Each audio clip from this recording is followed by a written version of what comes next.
So over the last several weeks, as I have been planning a conversation about Columbus history, I was asking people as I bumped into them on street corners and here at work and other places around the community, name for me the most memorable Columbus history fact you can think of, go. And I was keeping track of those over the last several weeks, and I've made a top 5 most memorable Columbus history fact list for you today. Number 5 on the list was everybody knows there was a really big flood. But when you ask them when the flood happened, they'll give you about a 100-year window as to when they think it actually happened. By the way, it was 1913. The next thing I heard a lot about was this guy, Woody Hayes, who punched someone. Now, the funny thing about that story was it actually happened in Florida, and it wasn't even here in Columbus. Next on the list was this story about Buck Reinhardt, a backhoe in the old Ohio Penitentiary. And then, of course, there was Les Wexner when he opened Easton, right? A little more modern interpretation. That's when Columbus really got put on the map, so to speak. But the number one response I got over the last several weeks was this: blank stares. Because when you ask people something about Columbus history, they often stop and they think about it. So today, I'm going to spend the next 13 minutes and give you a little bit about our history. I'm certainly not going to cover all of it, but hopefully you'll find these things as interesting as I did. And by now, I think you all know that Columbus was the first city in the country that was created solely to be a state capital. But you see, unfortunately for our founders, the day that lots went up for sale was the same day the War of 1812 broke out. So not really a buyer's market. And in fact, there were only 18 original buyers. But the design that was selected for Columbus, as you see in this image, was selected because it reflected an openness in the art of community building at the time. If nothing else, early planners said Columbus was to be orderly. You see, Columbus was to be a smart and open city from day one. And I think by now that you know that Columbus is named after Christopher Columbus, but you may not know that it was a senator from Franklinton that first suggested the name because of his love of reading children's books. Is it any wonder why we have the #1 library in the country when we're really named after children's books? But the name Columbus was originally rejected by the Ohio House of Representatives. It passed a second time, not so much because everybody warmed up to this name, but because a lot of people just didn't show up to vote when it came up again. Or today we'd be celebrating the bicentennial of Ohio City, which was the runner-up name. And I think by now that you also know that we're the largest city in the world named after Christopher Columbus, but can you tell me how many Christopher Columbus statues we have in our community? Take a guess. 11. There you go. I heard someone else say 1. In fact, there are 3. The newest of these is on the campus of Columbus State. It was erected in 1988, but it was originally donated in 1950 to the city of Barrington, Illinois, by a William and Olga Fontana. But many years later, when the city could no longer afford to maintain it, it was disassembled and brought to Columbus, and the Fontanas attended its rededication 38 years later. Our oldest Christopher Columbus statue sits on the State House lawn, but it was originally on the campus of the Pontifical College of Josephinium, and it was erected in 1892 in honor of the 400th anniversary of Christopher Columbus. But when the college moved north of Worthington on High Street, this statue was moved to a new home. And the most famous of our statues, as seen in this picture from 1955, is getting installed in front of City Hall.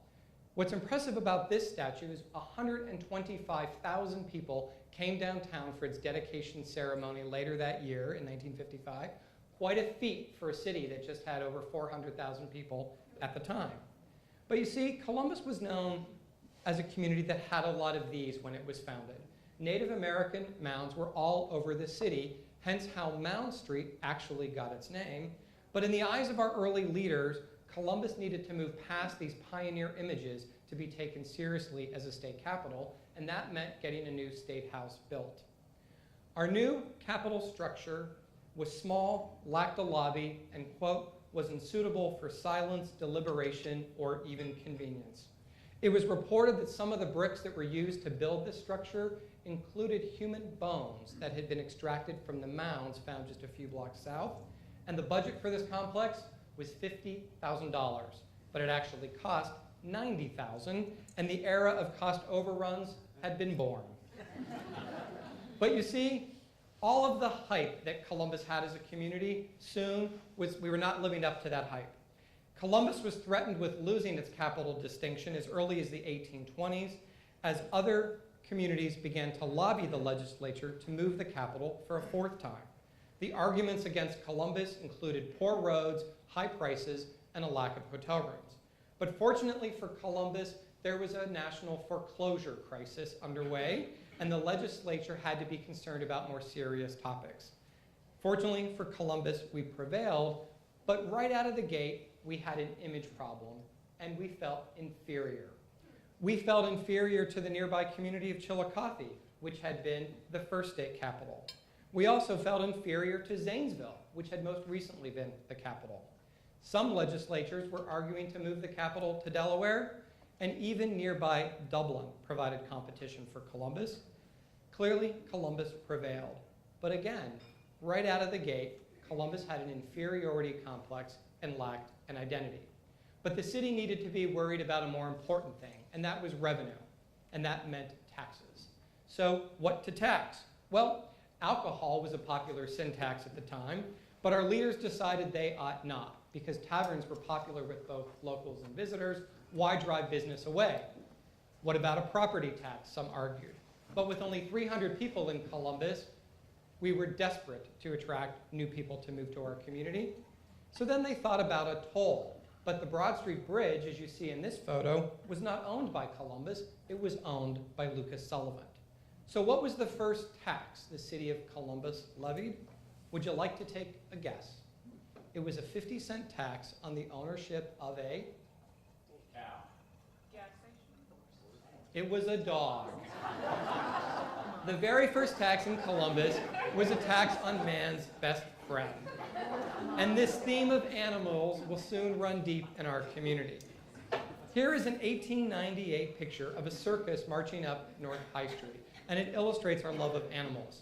In the early years, any animal touring show in the country always made sure to come through Columbus. In fact, in 1819, residents paid a quarter to see a single elephant, the only known elephant in the United States at the time.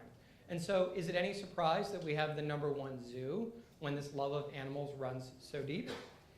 We also loved parades and festivals, so much so that Lazarus Department Store created this model of a parade in one of its early storefront windows. And again, should we be surprised that in the 2011 Central Ohio Benchmarking Study, Columbus was ranked #1 in the number of community festivals and celebrations compared to our peer cities? But you see, celebrations don't pay the bills now, and they didn't pay the bills back then. And by 1818, after only being 6 years old, Columbus was running a deficit. So that dog tax that city boosters had promoted just wasn't bringing in the revenue they had hoped. So what do you think City Council did to make up for that shortfall? They printed their own money. In fact, City Council printed $555.75 to make up a shortfall. Now, I'll doubt that Hugh Dorian is still using these tactics today down at 90 West Broad. And while this number may seem really small to you, if you adjust this for population growth and inflation, it would be the same as if City Council would print $10.7 million to accommodate a budget shortfall. But you see, Columbus is heading into the bicentennial with a surplus. But this example does raise the question of how did our early citizens come together around a time of need? And in 1813, the 300 citizens of Columbus banded together around a very serious issue in our community. And that issue was tree stumps. Because you see, they were everywhere in Columbus. In fact, the citizens of Columbus banded together to raise $200 to remove tree stumps out of High Street.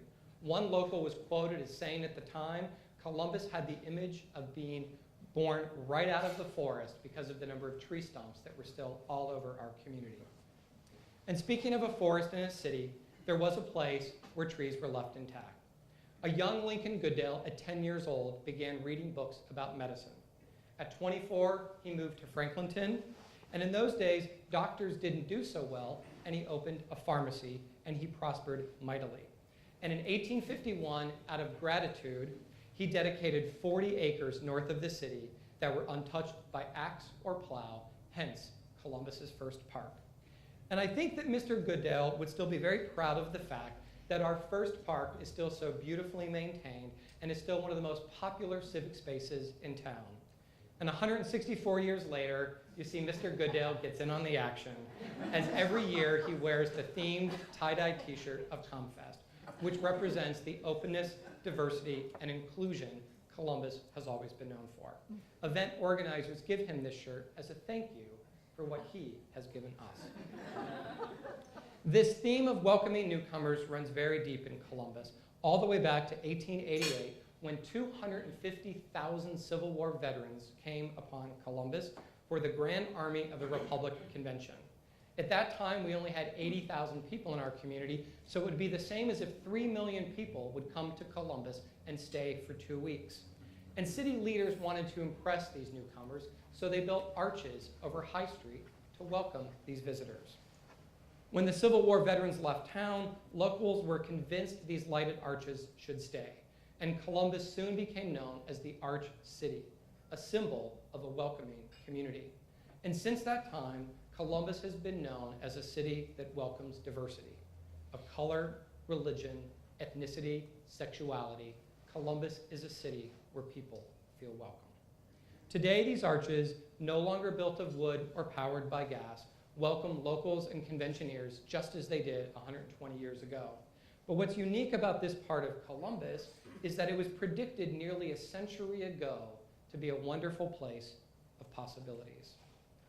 In the 1920s, local cartoonist Billy Ireland predicted the short Norse future in a Dispatch cartoon claiming the area of High Street could be a village of shops, studios, coffee houses, and tea rooms, all run by a local colony of artists. A wonderful place of possibilities, he claimed. He further predicted that this part of our city would become the most interesting part of Columbus. How right he was even 90 years ago. But you see, our city was still lacking an identity in these days. Much of that was because this was our riverfront for the first 100 years of our city, not really the place that you would send a postcard from. And so Billy Ireland took this issue to task, and in 1920, this cartoon appeared in the Dispatch, where he was encouraging voters to support Victory Park so that we could leave a favorable impression of our city upon the thousands of visitors who come upon Columbus along the National Road. It is more than worthwhile to keep our self-respect, he claimed. Well, the riverfront got a lot better after 1920, but the vision of Victory Park didn't really shine for another 91 years when the Scioto Mile project opened to great applause last year. Finally, Columbus has an enjoyable place to experience the riverfront. But for all of the good this project brings our city, it has failed to address one less issue, and that's the river's water quality. That is why plans continue to proceed as seen in this rendering for the Scioto Greenways project, an initiative that would not only improve water quality, but it would return the river to the original width of the days of Lucas Sullivan. Maybe our identity will be improved by having one of the most spectacular riverfronts in the country. And so, will our inferiority complex be erased when this project opens? And as I've shown, our inferiority complex runs deep.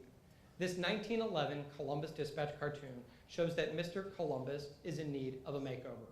Or maybe he needs a visit from TLC's What Not to Wear.